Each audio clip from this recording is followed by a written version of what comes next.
Ramadhan, hii mwezi mtukufu tumeweza kuwa na usalama ya kutosha. Tulikuwa na tatizo kidogo hapo Makadara, lakini governor ameweza kutusaidia, ametoa askari ya kutosha kutoka county government, ametoa kutoka police na inachungwa 24 hours, inaendelea vizuri. So tumeweka askari ya kutosha, wanatembea na mguu, wanaangalia kama Kisauni, Likoni, hatujakuwa na tatizo lolote. Tulikuwa na shida kidogo tu Makadara, lakini tuliweza kuitatua. Governor aliweza kutusaidia na askari ya kutosha, na saa hii Makadara inaendelea vizuri. Ilikuwa sio issue ati ni insecurity kubwa. Kulikuwa kuna baadhi ya vijana, hata wao si street children, wanajifanya kujiita street children, lakini waliposhikwa kila mmoja anajua makwao ni wapi.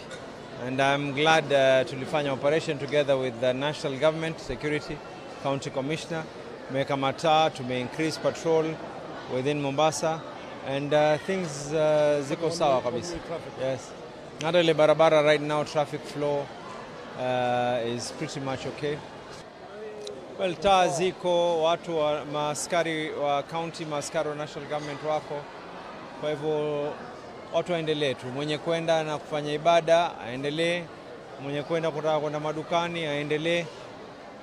Nasema kwa mwezi mtukufu huu wa Ramadhan tuendelee kushirikiana, tusaidiane wenyewe kwa wenyewe, na tuone kuwa kwa wakati kama huu tuaoneana huruma, kila mmoja ambaye amepata riziki asaidie na mwenzake.